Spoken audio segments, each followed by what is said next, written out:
L'anno scorso ha rappresentato l'Italia nel più famoso festival statunitense della cultura italiana, il San Gennaro Feast Festival. Abbiamo con noi il soprano Serena Stabile. Buongiorno. Buongiorno. Bentrovata. Ha Allora. sentito prima cantare Barbara?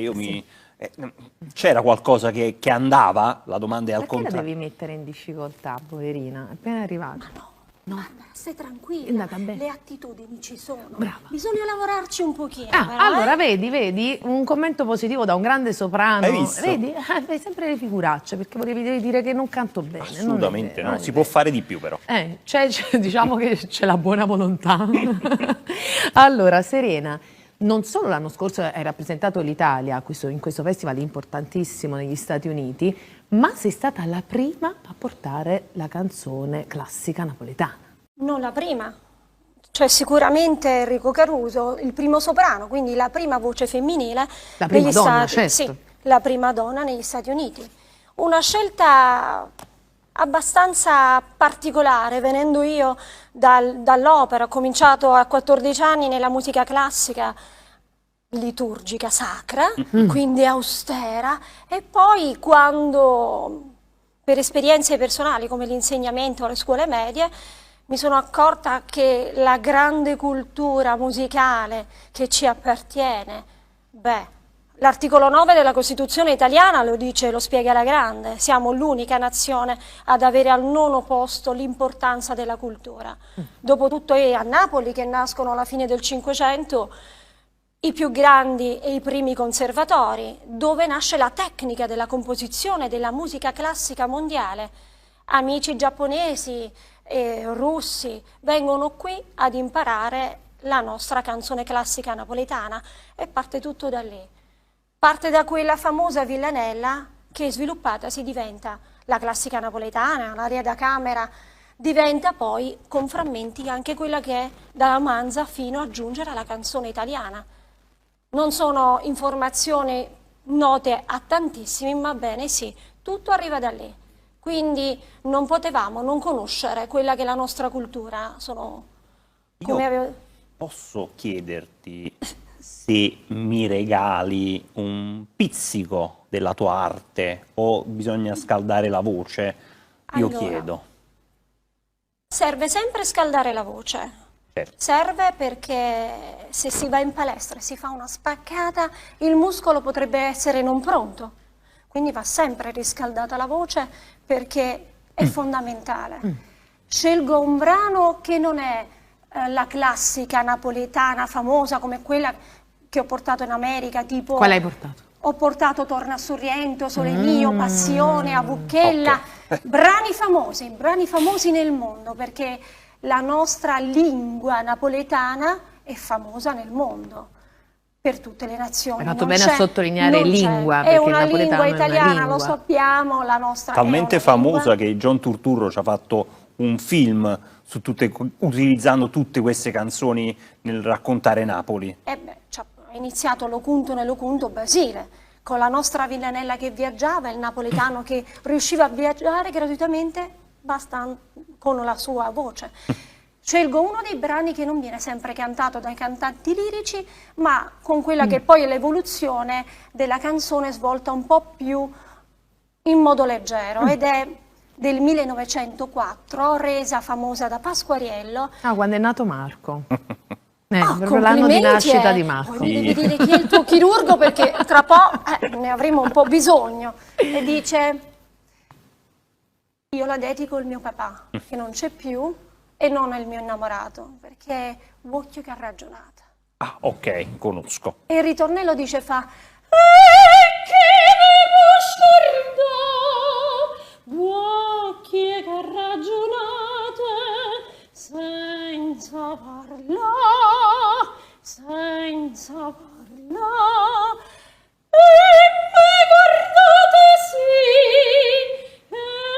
estate vanno poche, come voi via, come saccia, come voi.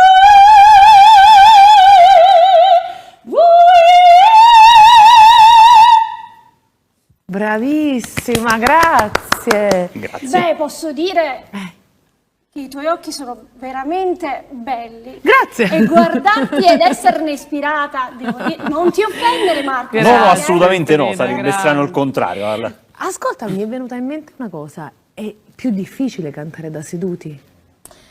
No.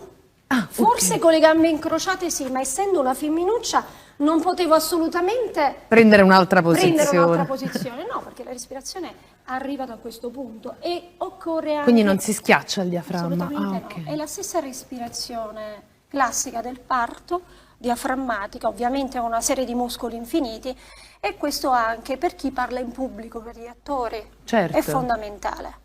Questo percorso che parte quindi dalla musica sacra, arriva al classico lirico, passando per il classico, arrivando al classico napoletano. Ma ci sono altri percorsi che vorresti... Certo, non ti chiedo di fare la trap, questo è un dato di fatto, però magari una musica leggera... Tutto dipende dallo strumento che uno ha.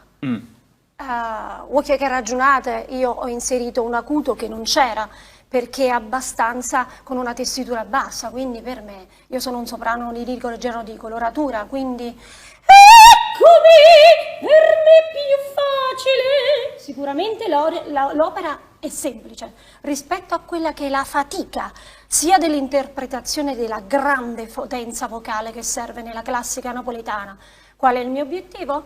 Sicuramente cercare di carpire in quella che è la classica napoletana non il classico cantante operista, ma il cantante che sta lì a recitarlo nella tessitura originale per la quale è nata. E questa è l'ambizione e quella soprattutto di portarla a tutti i giovani e far scoprire loro l'importanza del nostro patrimonio culturale, che è fondamentale. Serena, come hai iniziato?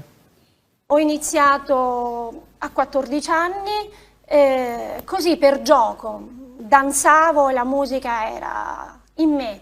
Il mio nonno era un mandolinista e io ascoltavo qualcuno dei suoi pezzi. Così fui portata a fare un'audizione, ma inconsapevole di tutto questo, fino a giungere ad essere una corista, una delle più giovani dell'allora coro della cattedrale, guidato da Monsignor Vincenzo De Gregorio.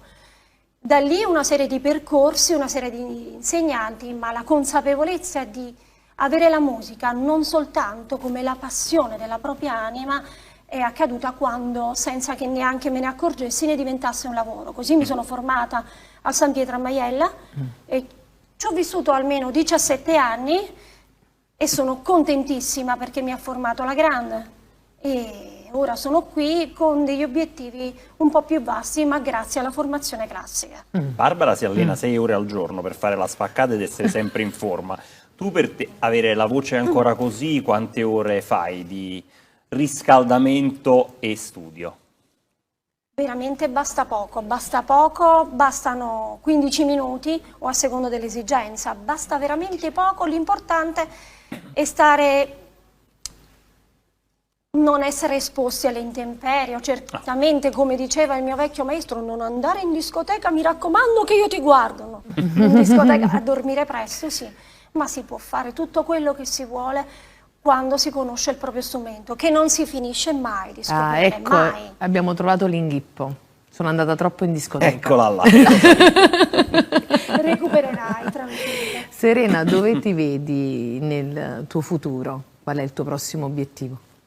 Il mio prossimo obiettivo non è semplicemente allietare la platea di chi già conosce, ma è quella di erudire i giovani, quindi con lezioni concerto e ho comunque altri obiettivi che sono su Ischia, per esempio ho voglia di portare lì nella nostra isola qualcosa di diverso, di particolare. E allora sì, Marco, che mi spingerò forse, ed è un'anteprima, anche a qualcosa di diverso vocalmente. Mai dire mai nella vita, purché la cultura possa arrivare alle orecchie dei giovanissimi, si è pronti a farli conoscere ed attirarli in modo diverso.